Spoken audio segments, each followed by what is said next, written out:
Good evening, everyone. Thank you for joining us tonight for the next installment of our American class webinars. Tonight's session, titled Teaching Langston Hughes, is now beginning with our guest, Carmeletta Williams, who is joining us from Missouri. And Carmeletta, I'm going to let you know as I frame tonight's session and set things up that I do have you muted for the moment, just so that the background noise doesn't come through, and then I'll unmute you or hand you the microphone, so to speak, when we begin your part of the session. My name is Andy Mink, and I'm the Vice President of Education at the National Humanities Center. I'm joining you tonight from my office in Durham, North Carolina, where the center is located. Also with us tonight is Libby Taylor, who manages the webinars here at the Humanities Center. She works closely with our scholars to develop the PowerPoints and the associated materials. She keeps everybody on a strict deadline.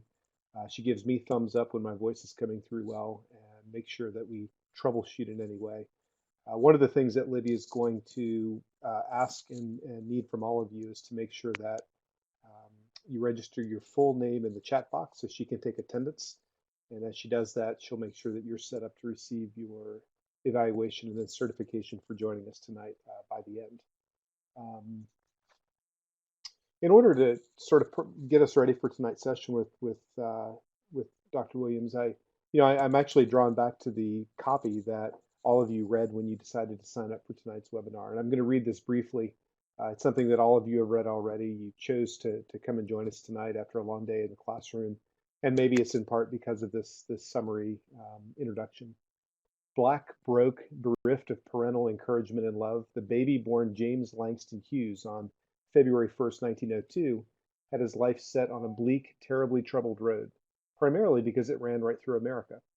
In 1953, the Permanent Standing House Subcommittee on Un-American Activities labeled Langston Hughes's work as un-American. Hughes responded, to give full interpretation of any piece of literary work, one has to consider not only when and how it was written, but what brought it into being, the emotional and physical background that brought it into being. I, sir, was born in Joplin, Missouri. I was born a Negro, and from my earliest childhood memories, I have encountered very serious and very hurtful problems. Earlier this week, I found myself in Dayton, Ohio. I was visiting the Wright brothers' original bike shop, which is located right next door to the aviation historic site that the National Park Service runs. And I learned, and actually I didn't know this, that one of Orville Wright's high school classmates was the first African-American poet to really receive national recognition, Paul Laurence Dunbar. And Dunbar and Wright were able to actually collaborate and work together in printing some of Dunbar's earliest works. And in that work, and if any of you are familiar with this poetry, that same sense that Langston Hughes just illustrated really just kind of comes out in full. I'd like to think that part of what we're attempting to do tonight, and the invitation that I'll give all of you in working with Dr. Williams, is to really start to grapple with how to ask students in 2017 to get that same sense of motivation, of narration, of reconciliation with background and person and race and place and all of the social justice that goes into pieces of art. And so it's not just the art itself, it's not just the words that we'll read and we'll talk about, but it's the larger context, and in many cases, the very personal context that the artist himself or herself brings to it.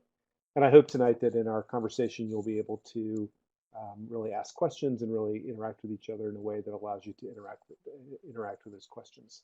The National Humanities Center, for nearly 4 decades, for nearly 40 years, has attempted to do what I'm describing, which is to provide a space, whether it's a physical space like the center or a virtual space like the room we're in tonight, to really think through these deep questions around the humanities.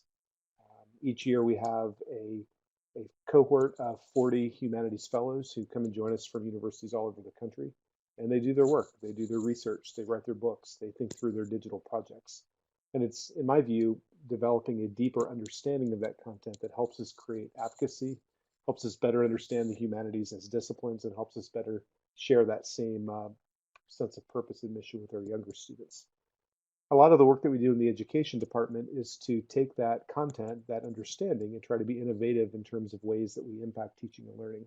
In some cases, like tonight, we're giving you the opportunity to spend 90 minutes with an expert in the field and really think through the kinds of questions that will come up. And by the way, when I say experts, I don't just mean Dr. Williams, I mean each other, because each of you are experts in your own field in teaching and in learning and in working with students of all backgrounds and all ages.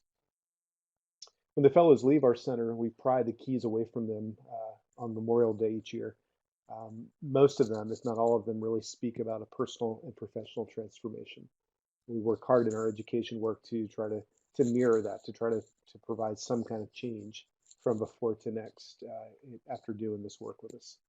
In some cases, these webinars really provide us with the most direct link, a weekly link to scholars in all fields and all backgrounds from all over the country. We still have nearly 10, nearly double digits left, so I would highly encourage you after tonight's session to go and sign up for any of our remaining webinars. All of these will be recorded, including tonight's, and you'll have access to it in full video as well as the associated materials when we're finished. These webinars give us a chance, I think, to not only play off of the lessons and the repository of materials like that one, but also allow us to have conversations around and ask for contributions around that work. It's very important to me that we always maintain a very relevant and practical nature to our work. We have an annual Teachers Advisory Council made up of 12 members, as you can see, who are from all over the country and who keep us on track and contribute back to the center in a variety of ways. Later this spring, we'll be soliciting applications for next year's Teachers Advisory Council, and I would encourage all of you to consider giving your time and joining us in that effort. Part of that effort is to think through the ways that the larger National Humanities Center campaigns can be used in education. Currently, we're launching a national initiative called the Humanities Moments campaign. You can visit this site at humanitiesmoments.org and see a growing collection of moments, of artifacts, of examples in which the humanities have allowed an individual person, adults, scholars, academics, celebrities, right on down to students, high school students, middle school students, who can illustrate and who can talk about the ways that a piece of art or a piece of writing or a piece of song or some moment in the humanities themselves can help them better understand their lives. And for us to be able to archive that and find trends is a big part of this next and growing campaign. We've also added some webinars that you'll find when you go to sign up very soon, if not already. We're going to be experimenting with these 3 webinars in an attempt to find a different kind of platform. So far, Adobe Connect, which we're using tonight, serves its purpose. I think we'll have a great session tonight. But I think you'll also find that it's a little two-dimensional. And because we want to encourage contribution and conversation, we're going to be looking at 3 different platforms. In order to do that, we want to host 3 different webinars. And we're going to ask a focus group to give us feedback and invite everyone to join us and to have the same sort of format that we have tonight, but with a different technology platform. I hope that the content is still compelling and interesting, because ultimately that's what it will be about. But if you attend any of these 3, you'll notice that the general layout will be slightly different. On May the 2nd, we'll be doing a webinar on fake news and teaching historical understanding in the fake news and digital age. On May the 9th, we'll be working with representatives of the Rock and Roll Forever Foundation on the ways that music can become that interdisciplinary bridge and hook between disciplines to teach the humanities. And on May the 16th, we'll be working with a representative from the Smithsonian on a new remixing tool that the Smithsonian has developed to allow you to access their digital artifacts and create curriculum around that. So please sign up. We'll have that registration open and summaries of each of these webinars online very, very soon. So tonight's webinar in the Adobe Connect platform is really dependent on the voice of Carmeletta and myself. We'll be talking throughout the next 90 minutes. We do have a PowerPoint that will anchor tonight's session, and I'll ask Dr. Williams to really spend a lot of time sort of debriefing that and unpacking that for us. But this also depends on you. And in the lower right-hand corner, that chat box is a chance for you to register questions. It's a place for you to queue up resources, to introduce yourself to each other. All of that will be archived and available to you later as well. At the end of the webinar, we'll ask you to complete an evaluation and download your certificate of attendance. And we really hope that you're able to contribute and really probe into a lot of the deeper thoughts that we'll be working through tonight. Of course, behind all of us is a large professional and social network.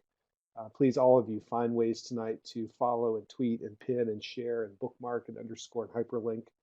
Reach out to all the folks that you work with in the education community and share these resources and these thoughts. Let them know what we're doing. We have several Twitter handles that you're encouraged to use and hashtags that we'd also like you to integrate.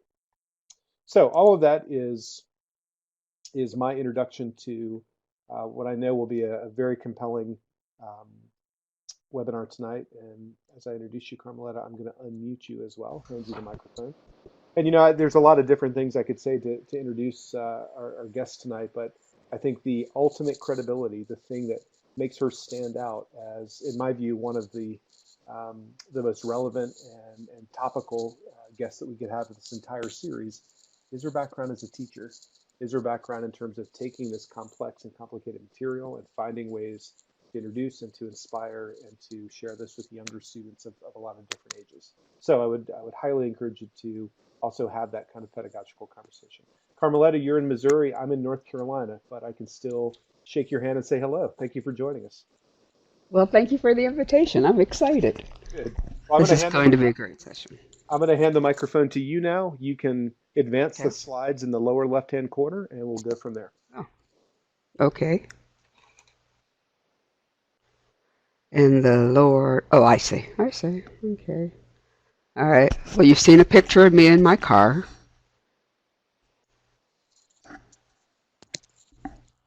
All right.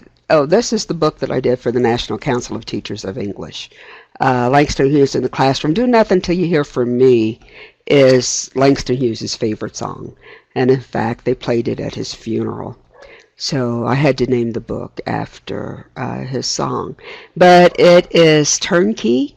So for you or some of your colleagues that don't have time or background on Langston Hughes, it gives you the background information, what to talk about in class, and assignments and exams, etc. I like that little book because I love Langston. Okay, let's see.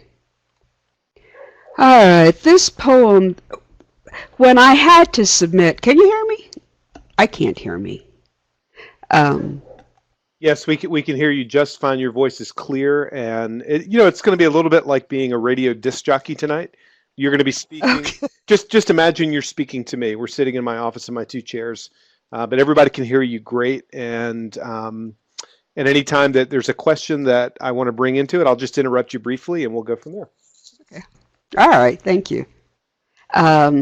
When I had to submit the poems for this webinar, it was around election time. I knew that America was going to be quite different after the election, so I chose some poems that I thought reflected the times, because we have to teach Langston Hughes in context. Your students have to understand that some of the criticism that we hear about Hughes, that he was shallow, etc., is because people aren't reading him in context to the times. Now, I am arguing, and I'm part of a group of people who want to do a documentary on Hughes, and we are arguing that those times are these times. So when we see poems like NAACP, I see by the papers where the NAACP is meeting down in Houston, and I like to be there to see what they intend to do in these trying times today. So we see today, your students will see today, you can have them connect with what's going on in Houston with current. Go see. We need a delegation. This is my favorite part. To go see the president and tell him from the shoulder just why we are sent. Tell him we've heard his speeches about democracy, but to enjoy what he's talking about, what color must you be? And then he talks about the segregation in the military that continued till Harry Truman overturned it. So your students then will be able to see themselves and their society in Hughes's poems. NAACP, as we know, started with the Niagara movement at the beginning of the 20th century. It's an integrated organization, so he doesn't segregate people when he writes about the NAACP. He's got black people and white people, men and women, working together for social equity. And that's what I think that we want our students to see, is that even though we have an African American poet who is living in deeply segregated times, what he's writing about is an inclusiveness and a working situation with all kinds of people. Then he says the NAACP meets in Houston. Folks turn out in force. He makes that call to justice, that call to action. We got to take some drastic steps to break old Jim Crow's course. And we've seen in the last 30 days more people hit the streets in protest than I think we have seen since probably the 60s and 70s. So do we want to talk about this? Well, we can. So, it's interesting, Carmeletta, you've either intentionally or just because of the nature of the contemporary days that we live in, you've alluded to several times to having this conversation now in February as opposed to last October or last summer. And you've suggested that, as you approach a poem like this, the context is everything, that the times we live in affect the ways that we read this. I wonder, and this is not a political conversation as much as in terms of teaching poetry, how do you work with younger students to take today's lens, whatever that lens is, and look at a piece like this? I ask them to. I tell them, what does Jim Crow mean? And I want them to see that it is legal segregation. It's not de facto. It's not people separating themselves. There are actually laws on the books that say at this time that black people and white people cannot get married. There are signs up that says, white bathroom, Negro bathroom, or colored water fountain, white water fountain. So we have that mixture of what people want and what the law says. So then I have them to look at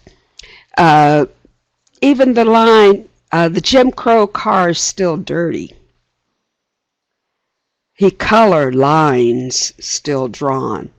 The color lines still drawn. Still, is it noun? Where do you see it in your lives? And they see it with ICE, immigration, taking people, mothers away from their children. They see it with the airports where people are not being allowed into the country. They see it in migrations to Canada and other countries. So it's very apparent that in America today, we have many of the same issues and situations that were apparent in 1932 or and this is before 1948 because the Army is still segregated. And it's February is not just because it's Black History Month, but it's also 1 month past the inauguration. In October, we were in the air. We didn't know who was going to win the election. We didn't know what our country was going to look like physically, socially, politically, economically after election. We still don't know that. So what does this ethereal feeling, I saw a show today where fear actually changes the chemistry, the neurological chemistry in the brain. But for young people, where do they see it in their lives? And they see it. It's apparent in their lives. And at a community college where I spent my career, the average age of the students was 27.7. So many of them had children, and they were worried about their children. what color must you be? And I taught at a PWI, predominantly white institution, but they also knew that the color line affected them.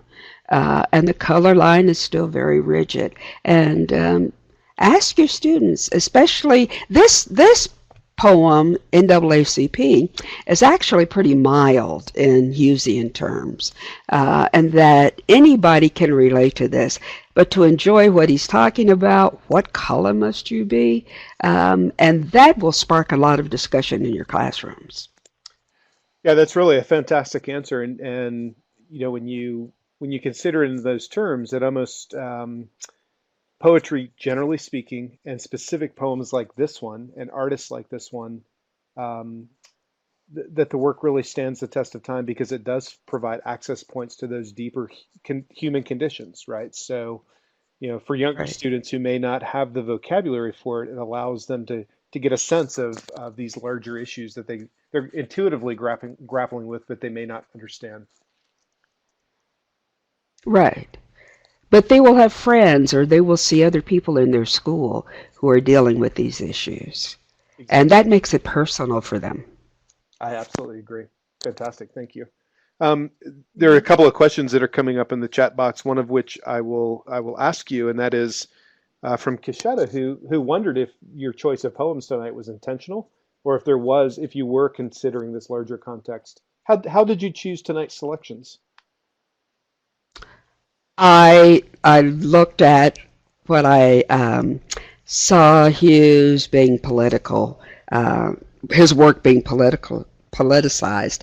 Um, Many of them came when I was thinking about him being called before the McCarthy Commission. And he starts out just saying, I was born in Joplin, Missouri. I was born a Negro. And when he tells us that, then we know right away that these are not just racialized, these are politicized. And he says, and because of that, I've encountered very serious and very hurtful problems. So then we see a larger picture. We see him broaden that out. But he also tells us that when we look at art, that we can't just look at the writer, okay, that we have to look at what's going on with that writer. Um, so so then that's what I did when I thought about Hughes and that commission. It's like, okay, what best describes his relationship with America? And this is a guy, a man that we saw from young childhood who easily transgressed race, social condition, economic condition. This boy was so poor he was wearing hand-me-down clothes, shoes. He tells the story of wearing girls' shoes, and they had to put paper in the bottom so that his foot wouldn't touch the ground. And he transcended all of that, and he did it without anger, and he did it without becoming bitter. So how does this happen? How does this happen? And then we look at him before the McCarthy Commission, and he says, this is just the way it is. I was born a Negro in America. And so, how then do we get that to our students, especially now when there are no Jim Crow signs? There, we are seeing people who are being marginalized and maligned because of many different reasons other than race. Um, I'm a conspiracy theorist. I think Martin Luther King was killed not because of what he was doing for black people, but because he expanded to poor people. And you have a larger community there, and people were starting to see how they could band together and create power. And I think that's what Hughes does for us in his work. He tells us that this is the way America has structured this for me, but this is not the way I'm going to accept it. And in the NAACP poem, he says, we need to send a delegation. He doesn't say, I need to go, although in some of these poems later, we'll see where he self-appoints himself as the leader. But he makes this call to action, this call to the community to make some change. Excellent. One quick question, and then we'll move on. Carmeletta, Don Rivas asks, was Langston Hughes ever invited to the White House, to your knowledge? No, he was not. Okay, thank you. Not that I know of. And I know Hughes. No.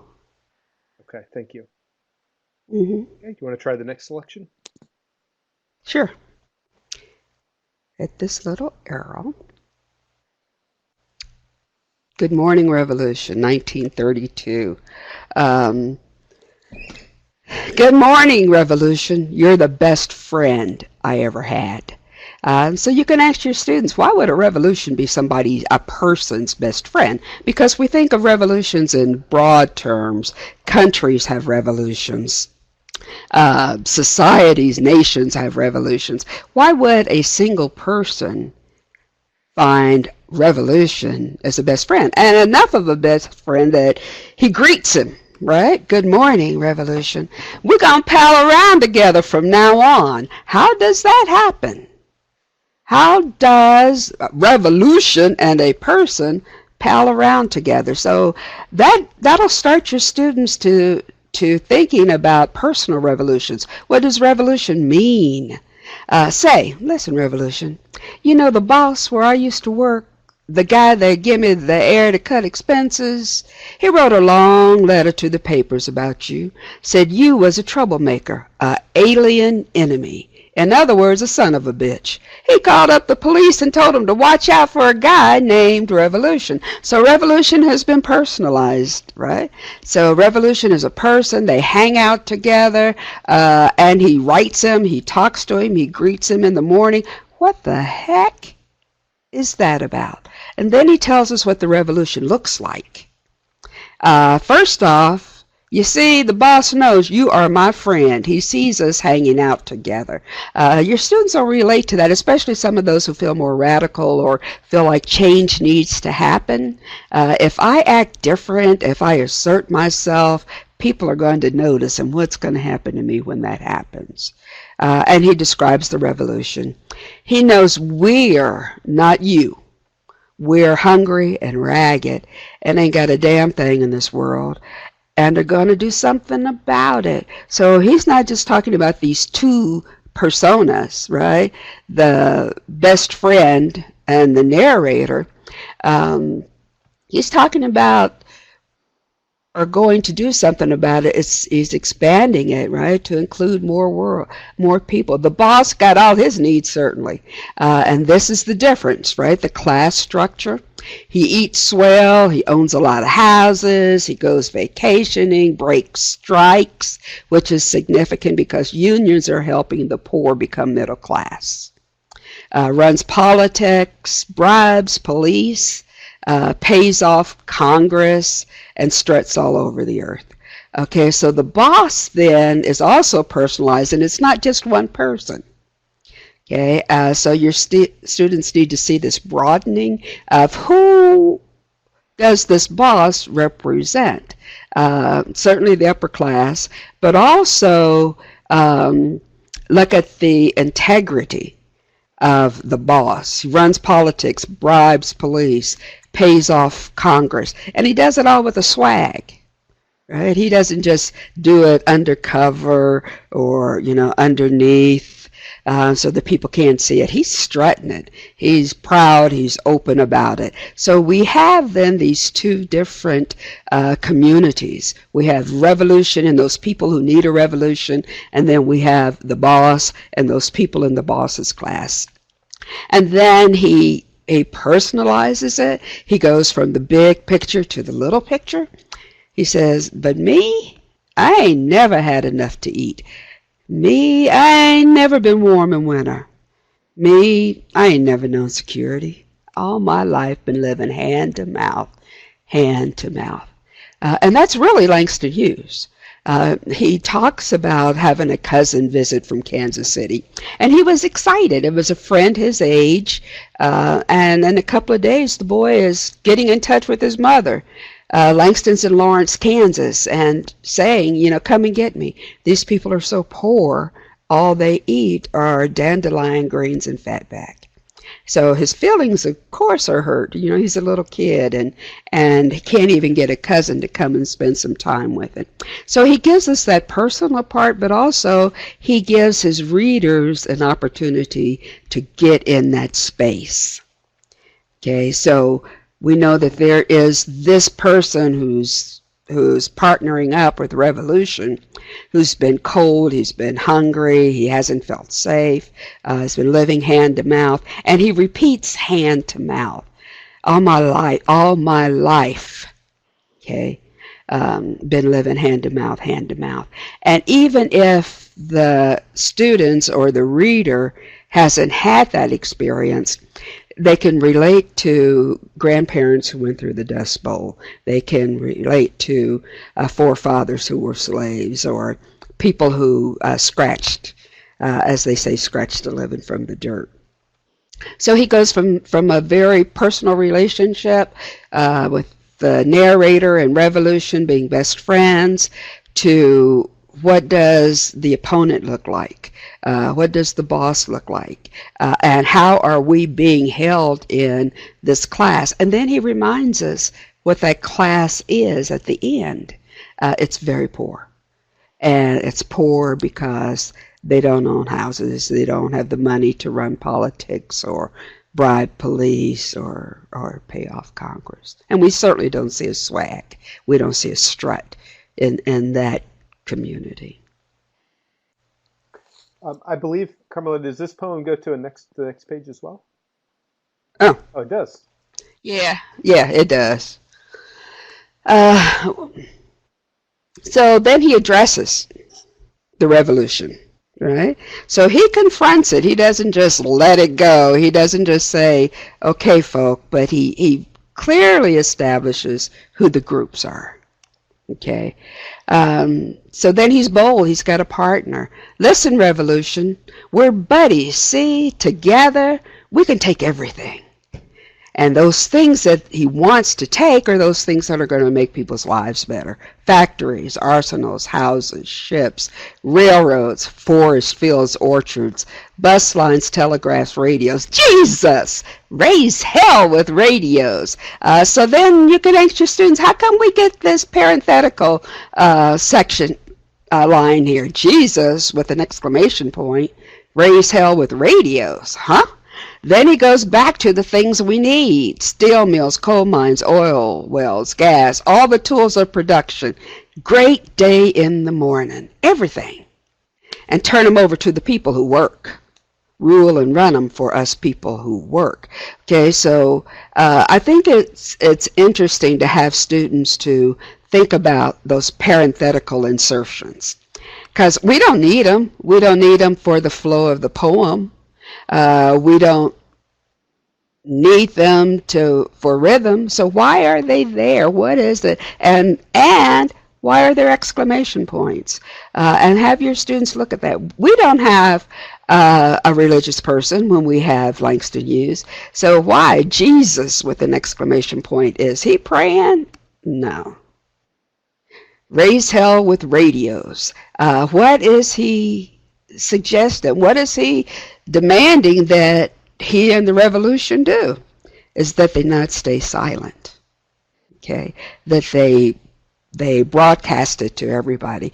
And Great Day in the Morning reflects us right back to the beginning of the poem where it says, good morning, revolution, you and I are best friends.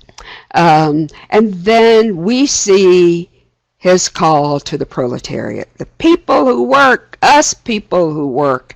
Those are the people who should own these things, not those folks who are bribing politicians and police officers and strutting around on their vacations. And then he gets back to the radio. Radio is in the middle of that stanza, and then he brings it back. And you can ask your students, why does he do that? Why doesn't he just put all the apples together, all the oranges together? When he's talking about radios, talk about radios. Then when you talk about the factories, talk about the factories. So why does he come back to the radios? Because he's broadening his audience. Okay. Boy, them radios, broadcasting that very first morning to USSR. Why Russia? And we'll see that in another poem. But he broadens it, right? Another member of the International Soviets done come. Greetings to the Socialist Soviet Republics. Okay, and we know that that's not the way it goes, right? It's it's the USSR, but socialist comes after Soviet.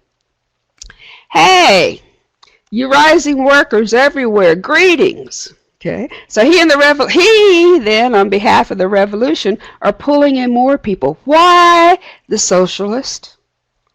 And your students will have to figure that out because the socialists are the only ones really working for social equity in America. And we'll sign it. Germany, sign it. China, sign it. Africa, sign it. Italy, sign it. America, sign it with my one name, worker. On that day when no one will be hungry, cold, depressed anywhere in the world again. That's their job. I've been starving too long, ain't you? Let's go revolution. So then when he lists these countries that he wants to sign up, and what are they signing up for? They're signing up for social equity. He lists those. He has a poem, Roar China, Africa. He has a monolithic Africa instead of the 52 different countries on the continent. But still, he's still making like, and in 1932, they're still colonized. So he's asking for the Africans, the black Africans, to join that, demand social equity, and with one name, worker. And what's the bottom line in all of these countries?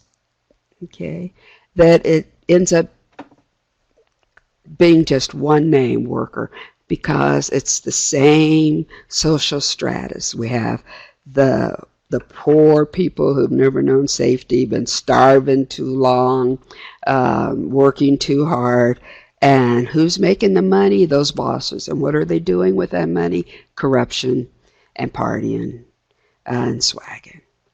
So let's go, revolution. Then he has again another call to action.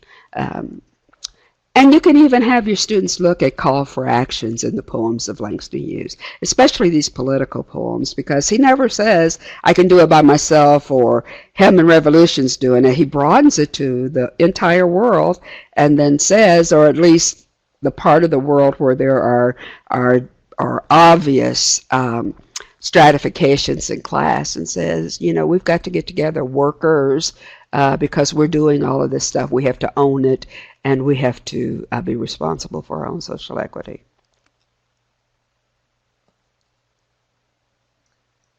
Wow, you just walked through a complicated but very provocative poem. As you walk through that and reflect on it in your own reading, how have you found that younger students you've worked with have responded to that?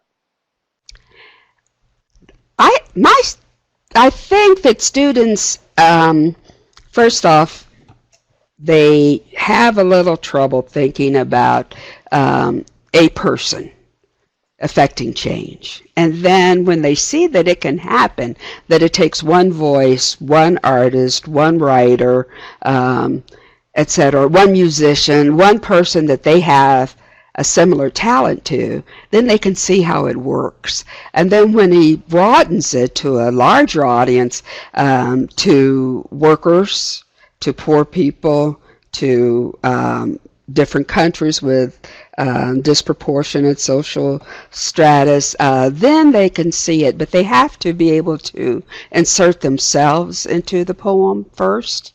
And if they're not poor, then they have to set aside that part of it and look at social change, because this is what this poem is actually calling for, is to help those people with social change, and they can see that. And when they see that someone can do it with the same skills that they have, then they're able to relate to it. And especially since I think in this poem Hughes gives us a broad list, right? Factories, arsenals, houses. Your daddy works building houses or repairing houses, orchards. Who grows this stuff? Bus lines. They they'll replace radios in their minds with cell phones, computers. They'll see that the tools of production, they know what those are, and they can see then how it can be an individual who broadens things out to the world as in effect with this poem. That's our job. It goes from Good Morning Revolution, You're My Best Friend to us. And then he makes that comparison. I've been starving too long. And he doesn't just mean for food, right? He means for some of those other social equity items that he listed earlier. Aren't you? Ain't you? And everybody, even these billionaires that we've been seeing prancing in front of us lately, they all have issues, right? So they see something that's wrong. So the people who have no money or who have a small amount of money or working class people are going, let's see, what can I do to make life better? And they see their parents struggling to make their lives better, their children's lives better than theirs. And they can insert themselves in there. And they'll tell you people that they know, people in their neighborhood, people in their family who did something, made candles and sold candles or opened a bakery in order to make immigrant life better, to make their family's life better, and then they can relate to that. I was surprised that I had so many students who didn't know where their grandparents came from. So when I told them they had to go find that out, then they came back with these stories. Oh yeah, and they traveled across America, So one student found out that his grandfather was in Hitler's Children, and a little boy next to him was crying, so they shot him and killed him. And then his parents, then the boy was able to sneak away and stow away on a ship and come to America. So then they can see their lives, but make them search for it, make them understand that it can be one person. Somebody has to start an organization. And they can see how that can happen, how so many groups now are affecting change. And revolution doesn't. It really seems then that both of these poems, that the common thread is agency and being able to recognize what your own individual agency is, but also that there's a community agency that has to be activated. Absolutely. Absolutely. And that they can be a part of that. That's right. Yes. That's right. Yes. Okay, so in the interest of time, I'm going to invite us to go to the next selection. Okay. A new song. I like this. I like the rhythm of this one. I speak in the name of the black millions awakening to action. Let all others keep silent a moment. I have this word to bring, this thing to say, this song to sing. Bitter was the day when I bowed my back beneath the slaver's whip. That day is past. Bitter was the day when I saw my children unschooled, my young men without a voice in the world, my women taken as the body toys of a thieving people. That day is past. Bitter was the day, I say, when the lynch's rope hung around my neck, and the fire scorched my feet, and the oppressors had no pity, and only in the sorrow songs relief was found. That day is past. I know full well now, only my own hands dark as the earth can make my earth-dark body free. Oh, thieves, exploiters, killers, no longer shall you say with arrogant eyes and scornful lips, you are my servant, black man, I the free. That day is past. For now, in many mouths, dark mouths, where red tongues burn and white teeth gleam, new words are formed, bitter with the past, but sweet with the dream, tense, unyielding, strong and sure, they sweep the earth. Revolt! Arise! The black and white world shall be one. The the worker's world. The past is done. A new dream flames. So when you give this poem to your students, you can ask them about that day is past. What is he warning? Why does it sit out by itself? Um, and have your students talk about that. Is it past? Um, what what about these things? And are they gone forever? Are they here? Um, what's going? And then also another thing that I like my students to see is the images of fire in this poem. So does that mean the only way to get rid of these things are to burn them up? Does it have to be completely reduced to ashes for us to move on? And your students will find those. And they'll see the power, especially in the rhythm of it. We feel it building up. We hear it. We feel it. The name of it is a new song. So what's wrong with the old song? Where is it? Where did it go? And how does it stay gone? Only my own hands, dark as the earth, can make my earth dark body free. So what else can we insert in those places? What about dark as the earth? What about earth dark body? What other images can we insert in there that would keep the integrity of the poem, yet fit our students and have them do it? Don't you do it for them. Put themselves into this poem and see how that works for them. That day is past. If you're dealing with a lot of 16-year-olds, that day probably hasn't come for them. But it's come for somebody they know. And it's come from somebody, if not in their family, in their neighborhood or in their school. How do we do that? And these young people now are dealing with issues that folks in my generation didn't have to deal with. I used to tell my sons, look, there's nothing new under the sun, and anything that you're doing, it's already been done. But that's not true, because it's a new world for them. So when he's calling for a new song, how does that transform the lives, or is that going to be transformed in the lives of your students? And you can point them to this part that says, but sweet with the dream. Tense, unyielding, strong, and sure. What's that dream? Okay, why is it sweet? They sweep the earth. Revolt! Arise! And they can also listen to the rhythms, and they can hear, especially in this last part, it's quick. So they can hear the rhythms and their music and rap music and hip hop. Why are they so short over here? Why does he make them short, make them fast, give them exclamation points? What's the emphasis, and how does that change the way you feel about the poem at the end? How is that different than at the beginning? A new dream flames. So it's not a reduction to ashes. Let me ask you this, Carmeletta. We've got the text in front of us.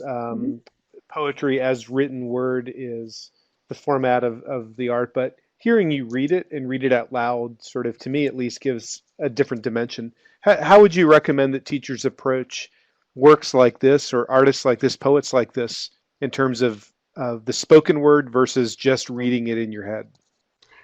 Oh, I think they should be read out loud. And there are recordings of Langston Hughes reading these and other people reading these poems. And you can have your students, I assign my students poems and they read them to us. And you get completely different inflections with each reader, which helps them to see how they're interpreting the poem, how they are responding to the poem. But I think poetry should be read out loud. Good, thank you. Mm-hmm. As you're talking, different questions are coming up. Okay. Mary just asked, is the Workers' World a reference to the Workers' World Party? Yes. Thank you. Yes. Now Hughes is a socialist. He um, never formally joined the Communist Party, but he wrote pamphlets for them. His close friends were Louise Patterson's and who was one of the Louise Patterson, who was one of the leaders of the Communist Party in California and in New York. He hung out with William Patterson. He worked with the Socialist Party in California. So yes, he's calling for that. And then he switches because once he gets called before the House Un-American Activities Committee, he realizes that his living is going to be shut down if he doesn't back away from it. So he writes William Patterson and says, okay, they didn't make me tell the names of anybody that I knew that were communist except for Paul Robeson. And he's warring with his conscience because he really feels like being a part of the Socialist Party is the way to cure disequity. And I say disequity instead of inequity because it's intentional in America. But he also realizes that he has to make a living, and he will not be able to do that if he continues to publicly associate with the workers.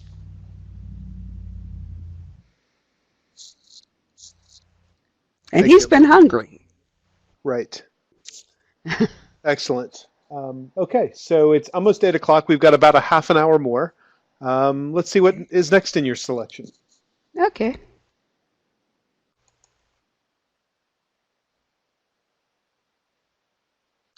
Okay, the Revolution, Roland Hayes, beaten 1942. Roland Hayes was the first African American um, to, I want to say, gain international fame for his voice. And he owned 800 acres of land in Georgia, and he and his wife sat in the white section of a store. Um, he was beaten. His wife was arrested.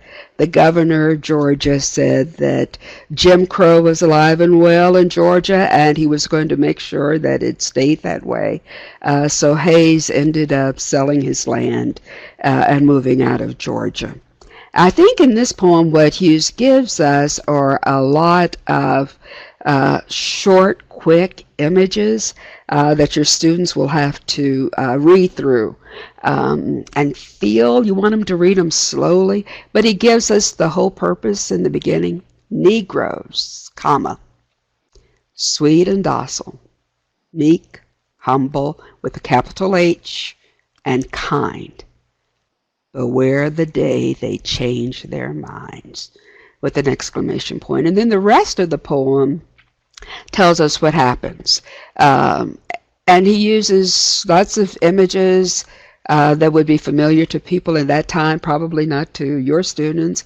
Wind in the cotton fields, gentle breeze, then colon, so there's a change. Beware the hour it uproots trees. So have your students look for those things. The boxcar is interesting because some train forgot it and left it in the middle of the black, and at the end, when all of this reconciliation happens or things are changing, the boxcar is still untouched. Some train has forgotten. I think it's interesting to see how students react to the image of the abandoned boxcar. What does it signify? Why is it forgotten? And why does he remind us that it's forgotten? What can it be? And they come up with interesting things. And then we can look at the rhythm again. A boy lounging on a corner, a passing girl with purple powdered skin. What is world is purple powdered skin? I mean, she's very, very dark. and probably students won't recognize that. Then he gives us these real short, quick lines. Laughter suddenly like a taut drum. Laughter suddenly, neither truth nor lie. Laughter. And then it gets longer again, hardening the dusk dark evening. Laughter, shaking the lights in the fish joints, then the pool halls. And then he leaves us, and leaving untouched the boxcar some train has forgotten. And we don't see the boxcar until the middle, right? Into the middle of the long second stanza, and then we see it again at the end. So what does that have to do with Roland Hayes being beaten? So they may not see it. It takes a while. Player piano, Victrola, 942 was the number. Then the boy and the girl. Um, but he tells us in the beginning that, okay, you can accumulate things, this can happen, you can live, but beware the day they change their minds. And that's beware the day the black folk flip on you. Okay, and he gives us these images, the black girl, the boy on the counter, on the corner, and the girl's just passing, but she's very black. And Hughes wants us to see that. He wants to see that there is laughter, sure enough, but also it's in the middle of all of these tense things. Purple powdered skin, taut drum, suddenly, neither truth nor lie. And then the dusk dark evening, and we think of dusk dark in romantic terms, right? But it's hardening. It's hardening the dusk dark. All of these things that we've just gone through are hardening the dusk dark evening. Then there's laughter again. So is this laughter ha ha? Okay, shaking the lights, rolling white balls, leaving untouched. Some train is forgotten. My computer. Oh, that's me. Where it says Railroad Avenue. Yeah. Should be centered and in bold. My computer isn't cooperating. Well, Railroad Avenue should be like set out, and that's all it should say is Railroad Avenue. The rest is my note to you. So if you use this from here, be sure you take my note off. Railroad Avenue is bold and centered. We had It's a new we had place. 55 people furiously trying to figure out what that meant. This new and undiscovered poem by Langston Hughes. Yeah, I couldn't get my computer to go over. I'm going like, he didn't have a computer. What is this? No, that's me. So the sections are Negroes, Wind, Railroad Avenue. Okay. And you can ask them about that too. Why? We see the wind. We know what's happened to the wind, right? It's a gentle breeze. And then all of a sudden, it's uprooting trees. Then Railroad Avenue shifts us to another place. It takes us out of the cotton fields, okay, into the city or into the town. And what's going on there? We see the people, the fish joints, the pool halls, the boxcar, etc. The purple skinned girl play her piano. So folks are hanging out like they're partying and having fun, but then we get this undercurrent of all the tension, purple powdered skin, tight drum, neither truth nor lie, hardening the dusk dark evening. We get laughter again, but what does that laughter do then? It's not ha ha, it's tense, it's shaking, it's rolling.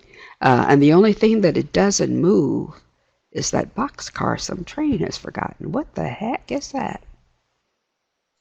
It's in the middle of the black. Okay, so point it out to them, they won't get it. A boxcar some train has forgotten in the middle of the, and black is capitalized on the next line by itself. Middle of the black what? And all of these images are black people, extremely black in the girl's case. Thank you. Again, I said at the beginning that I would be recording tonight's session. I think what our folks are going to do is come in and just play you reading these. Your voice is very powerful. It's a very powerful tool. Thank you. Oh, thank you. Oh, thank you. As I said at the beginning to our audience, Okay, next please one. feel free to ask questions, to register thoughts and comments. As you can tell, Carmeletta's got a deep passion and insight for this work, but we'd love to hear from you and how you're Mhm. using this in your classrooms as well. Yes, But in the interest of moving yes. on, we've got the next one always the same, please. Hmm. Okay, this is another one of the revolutionary poems. It's the same everywhere for me. So he establishes then that it doesn't matter where he is in Africa, Alabama, South Africa, Haiti, wherever, everything is judged by his skin color. Um, and this makes me think about Simone de Beauvoir, who says, once I've declared myself, I am a woman, then everything is judged by that. And Hughes is telling us the same thing about his skin color, about being black. Black, colon, and then he runs it down for us. Exploited, beaten, robbed, shot, killed, blood running into, and then we have money. Okay, and gets us back to that image of the bosses. For the wealth of the exploiters, blood that never comes back to me again. Better that my blood runs into the deep channels of revolution, runs into the strong hands of revolution, stains all flags red, drives me away from than all of these places and all the black lands everywhere, that force that kills, the power that robs, and the greed that does not care. Again, he's making that social stratification by economic class, and he's telling us it happens all over the world, and that black people especially are exploited, being robbed, etc., and their blood flows so that others can gain. And the power that robs, the greed that does not care. Um, Better that my blood makes one with the blood of all the struggling workers in the world till every land is free of. And then he tells us what we need to get rid of in the world to make social justice. Robbers, all of these robbers, and that's all money. And then what makes it work until the red armies, communist armies of the international proletariat across the world, their faces, and it's all kinds of workers, black, white, olive, yellow, brown, unite to raise the blood red flag that never will come down, exclamation point. We see a lot of exclamation points with Hughes because he wants to make sure that as long as this poem is, that you get what the real meat of the poem is, what the center, what the purpose is. Raise the blood red flag that will never come down. So, another proletariat poem. Unless there's some questions, I'm going to move on. We good? I think so. I'm waiting for some questions to pop in. And I wonder, I'm going to Okay. ask you this question myself, which is to say, Mhm. a lot of these kinds of poems really do require a deeper historical context as well. There's vocabulary words and allusions and Mhm. references that, kids without the proper preparation won't necessarily understand. Do you find that these Right. poems translate? A poem like the one you just read, that's pretty heavy Mhm. in mid 20, early Mhm. 20th century historical context. Mhm. Do you find that Mhm. students struggle with that, or do they find that accessible? Well, they don't really struggle because there's something that they can relate to because Haiti is listed on this list. Right. And many of them will be aware of the hurricane in Haiti and all of the fallout after that, that people were contributing millions and millions of dollars to Haitian relief that never made it to the Haitians. Right. They will know about Alabama, Central America. So maybe they won't know all of these, but they will know some. And so then the tone of the poem carries through because they will recognize something. The streets of Harlem. It's easy enough for them to look up. That's a good point. Oh, we do have one question from Erica. She asks, what's the blood red flag referring to? The flag of socialism. It's red. When you see allusions to red, it's communism. Okay, good. Thank you. Hmm. What Mary Okay. asks, what year was on this poem? It's 1930 something, 4 or 6. I don't know for sure. Great. Okay, you want to go to the next one? Okay. Yes.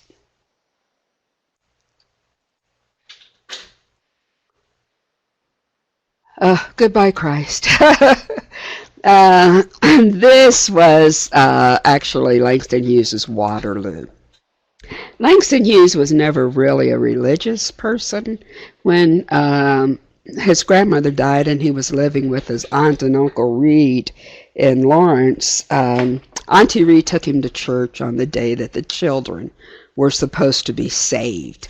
And it's him and a little boy sitting on the pew, and everybody's crying and moaning, and Lord, can't the boy see Christ? Come on, Jesus, help the boy. And his aunt looked so bad, and the little boy sitting next to him said, well, I've had enough of this. So he fell out like he was being touched by Jesus. And Langston watched, and he saw that God didn't kill him, so he decided it was his turn to get it over with. So he did.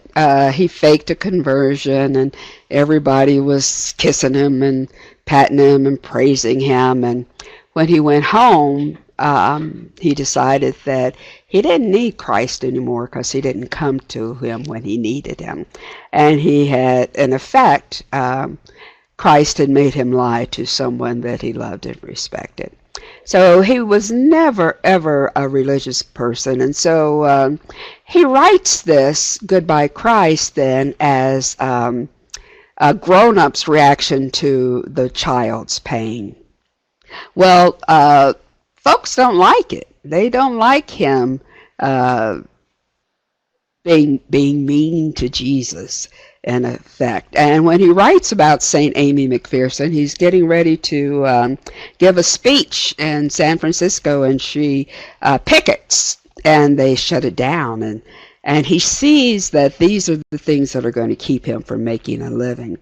But he is no lover of Christ because he felt like he had been abandoned. And he tells us, you did all right in your day, I reckon, but that day's gone now. They ghosted you up swell story, too. Called it Bible, but it's dead now. The popes and preachers made too much money from it. They've sold you to too many. And that's the way he sees religion as being a commercial venture. But he goes to lots and lots of storefronts wherever he, especially in Harlem. But he goes to churches and other places where he lives because he likes the show. He likes to see how people worship. But then he writes this poem and a couple other like it that literally shut him down. So he can't make a living. People aren't hiring him to come read his poetry or give speeches. And he's angry, and he takes out his anger on the people who stand in his way. You're getting in the way of things, Lord. And then he names them St. Gandhi, St. Pope Pius, St. Amy McPherson, St. Becton, consecrated dime, money. Step on the gas, Christ, move. And then he orders them. Don't be so slow about moving. The world is mine from now on. And nobody's going to sell me to a king or a general or a millionaire. So back to the class issues, okay? It's folk who buy and sell the life and productivity and the ability to make a living. Buy and sell it, and it's out of the control of the worker. And he says me in capital letters a couple of times. And me is not just Langston Hughes, it is the individual. Make way for a new guy with no religion at all. And then he calls on the socialist. Marx, communist, Lenin, peasant, Stalin, worker, me. I said me. Um, so it's the same thing. It's class and religion or lack thereof, and of Jesus not being the helper. And in this poem, he literally orders them to move out of the way so that people can make things happen for themselves. But he gets picketed. He loses money. He loses gigs, and so he has to back away. In fact, he has to back off and say, "I didn't mean it," when we know he meant it. Questions? We do have a hand up, and I'm not sure if I can find the questions. Eric, if you have a question, maybe your hand is still up from your previous question, but please type it again for me. I think that makes a lot of sense the way you've presented that so far, Carmeletta. Oh, thank you. Okay, we've got about 10 more minutes. Do you have another selection for Okay. us? Yes. Let's see. Theme for English B. Um, this one your students will love right away because they have to write papers. They're not going to like to write papers. And what Hughes says is, now wait a minute. You said that I have to write this paper, but am I in it? Go home and write a page tonight and let that page come out of you. Then it will be true. And so this is where Hughes then questions his teacher and this assignment, because it can't be, right? I wonder if it's that simple. I'm 22, colored, born in Winston-Salem. I went to school there, then Durham, then here, to this college on the hill above Harlem. I'm the only colored student in my class. The steps from the hill lead down into Harlem through a park. Then I cross St. Nicholas, 8th Avenue, 7th, and I come to the Y, the Harlem branch Y, where I take the elevator up to my room, sit down, and write this page. It's not easy to know what is true for you or me at 22, my age. But I guess I'm what I feel and see and hear. Harlem, I hear you. Hear you, hear me, we two, you, me, talk on this page. I hear New York, too. Me, who? Well, I like to eat, sleep, drink, and be in love. I like to work, read, learn, and understand life. I like a pipe for a Christmas present, or records, Bessie, Bop, or Bach. I guess being colored doesn't make me not like the same things other folks like who are other races. So will my page be colored that I write? Being me, it will not be white. But it will be a part of you, instructor. You're white, yet a part of me as I am a part of you. That's American. Sometimes perhaps you don't want to be a part of me, nor do I often want to be a part of you. But we are. That's true.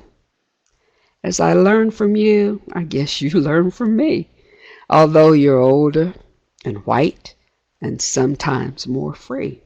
This is my page for English B. And as writing teachers, I think this is like the anthem. Because we tell students to write from your experiences, at least start there, put yourself into the writing. And then as Hughes says in this theme for English B, okay, well, once I do that, then how am I actually going to be graded? Because my experiences are different from your experiences, and does my experiences make what I write wrong? And how does the teacher and the student and this paper, which represents his life experiences, blend together? And he says, look, you may not want to be, but you are a part of me, and I'm a part of you. And that's what I think is the message for this poem to your students, is that all writing, all poetry is political. The personal is political. We are human, but we live in these bodies, and the bodies are racialized and sexualized and genderized and politicized. And so they have to see how that affects what they write and their interpretation of what other people write. When he says, I hear Harlem, and I hear New York too. Harlem is in New York, right? So supposedly it would be a part of this big body. It's on Manhattan Island, but we see two separate New Yorks. Harlem is the black New York, and the New York is the white New York. And he says, but you know, I like the same things that white folks like. And being colored doesn't make me not like the same things. So students can talk about that and they can write about that. If you're writing a theme for this class that reflects your life, what is it that's significant? He talks about his age, where he lives. This is not Langston Hughes, right? He was not born in Winston-Salem. It's the narrator for this poem, and you can explain that to them, that the narrator is not the writer. It's a character created to tell the story, right?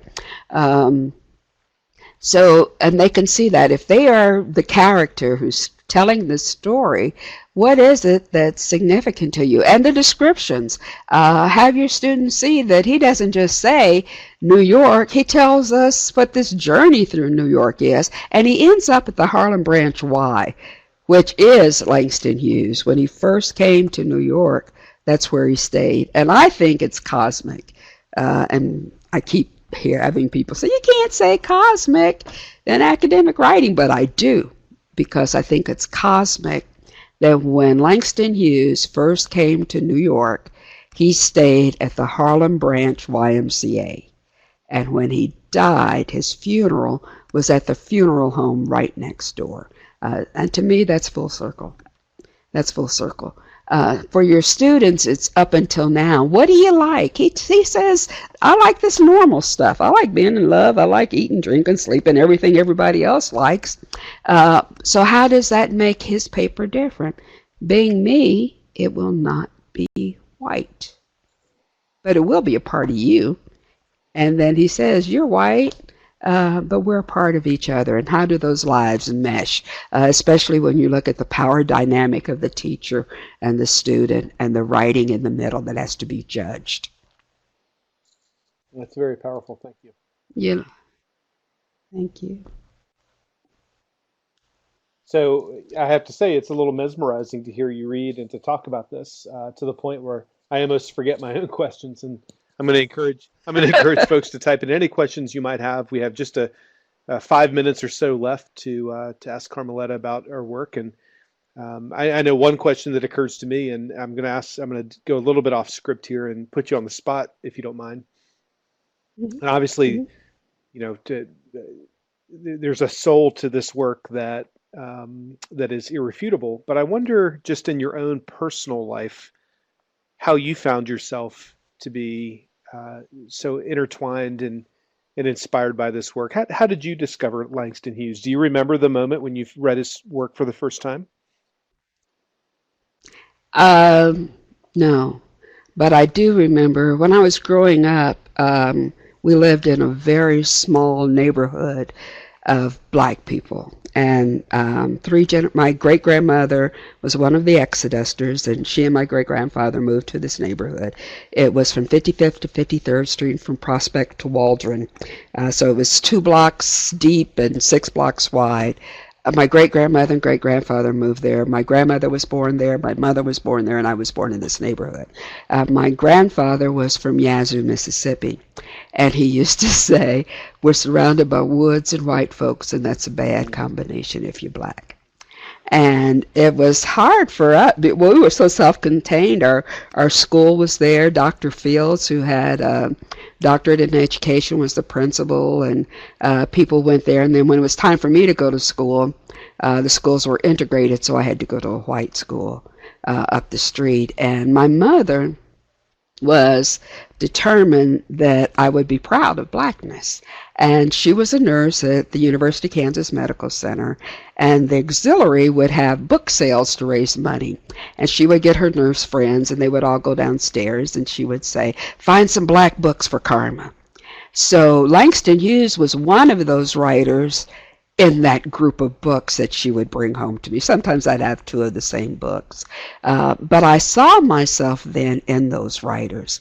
And as I grew older and was able to sort them out, I realized that there were actually three writers that meant the most to me: Langston Hughes, Zora Neale Hurston, and James Baldwin.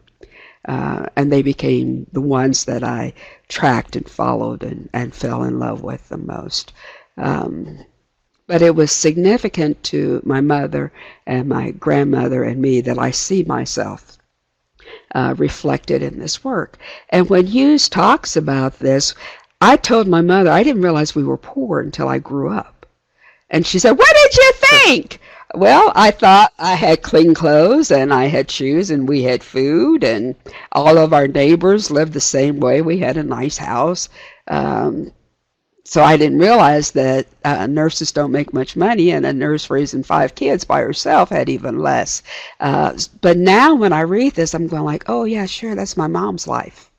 And your students will see that too. It may not necessarily be their life, but it'll be the life of somebody, that they know or that they've heard about or that they've seen, even people they've seen on TV. Correct. And now that it's so immediate, and the world is shrinking and there's people from the whole world that are right in their living rooms, they'll see these I have people. a question from P. Peters, who asks, there's so many poems written by Hughes. How do you decide which to teach? Should it be done thematically? Um, yes, you can. And that's an easy way to do it. Like if you do the political poems, your students can follow, etc. I like family poems, so I sometimes I have them read those. And then sometimes it's just fun to track him through time, from Negro Speaks of Rivers and how he establishes being Negro in America by going back to the Euphrates, and then brings it up to date, and then how we see him as time passes and changes. We see a kid who is very troubled because he's been abandoned often. All he ever wants is for his mother to love him and care for him, and she never does. And he goes into debt to give her money because she emotionally blackmails him. If you love me, you would send me money for a coat. So I think it's interesting for them to see how this kid who actually started from extreme poverty, never got rich, but how he coped with life and how he built his own life, and that he wasn't. If when he didn't have family, he would make family. He would make Arna Bontemps his brother, or and gather people in. And I think for the students, that gives them a sense of possibility for them, especially if you have students who have been bullied Right. or abandoned. And we don't know the histories of our students, for real. We don't know which ones have been in foster care and which ones have been abandoned, which ones have one parent, which ones are living with grandparents. So they will have a lot of different personal histories that they will be bringing with them to these readings. And Hughes gives them the opportunity to see themselves in any of his writings. Agreed. Um, And there are many, many, many, many poems. there certainly are. Are there any last questions for Dr. Williams tonight? Anybody else would like to comment? We've got just one more time for maybe one more short one. Would you like to lead us to this last poem tonight, Justice? Okay. The justice is a blind goddess, is a thing to which we black are wise. Her bandage hides 2 festering sores that once perhaps were eyes. Um, I think that for the discussion question, why justice is blind, but why festering sores? Um, Once perhaps were eyes. He doesn't say that once were eyes. So why does he do this? Why does Hughes create justice? And why is she a goddess? If she's that, the images are actually horrific, right? Festering sores. Maybe she once had eyes. She's blind, but then he makes her a goddess. Um, and he lets that justice. Nowadays, you'll have your students will see a lot of current stuff on the web, etc. that says justice is just us, Just, US, us, and they'll see that in a lot of writings where Trayvon Martin or black kids have been shot and killed, and then nothing happens to their murderers because justice means just us, we black, have to face and pay the consequences. So then festering sores makes this justice even more hideous, and that it was never seen. Justice was never a goddess who could see. Okay. Perhaps were eyes, and he never makes any pretense that justice ever could see and was equal. Thank you so much, Carmeletta. We're just about out of time, and it may be that there were some other selections. You chose the white ones, which we did not get through tonight. One More S in the Mm-hmm. USA, published in 1934. Mm-hmm. Poem to a Dead Soldier, Mm-hmm. Dear Mr. President. Mm-hmm. Will V-Day be Me Day 2? It's continued official notice, Mm-hmm. 1966. All just fantastic selections. And again, all of our attendees tonight will have access to the full recording and the PowerPoint, and so they can see the selections that you chose, even though we didn't have a chance to get through them Oh, great. tonight. So I want to thank you again for spending time Oh, with us. It great. was wonderful to get your insights, and we very much appreciate you joining us. Thank you. Thank you so much. I appreciate it. Thank I want to thank everybody for attending tonight and remind you to check out all of the social media platforms of the National Humanities Center. That includes our Pinterest page, our Instagram page, and our American Class Facebook page. And you'll see regular updates on all of the good work that we're doing here, including those 3 May webinars that I mentioned to you earlier in tonight's session. Our next webinar will be next Thursday night. We'll be talking about Teddy Roosevelt with Tom Brown from University of South Carolina. There's a fellow here last year. He's a fantastic historian and educator, and I look forward to for all of you or your colleagues joining us. Please be sure to go to the evaluation page on the course landing page to fill that out. And once you've done that, the certification, your certification for being here tonight will download. Thank you again. We will see you next time. Good night.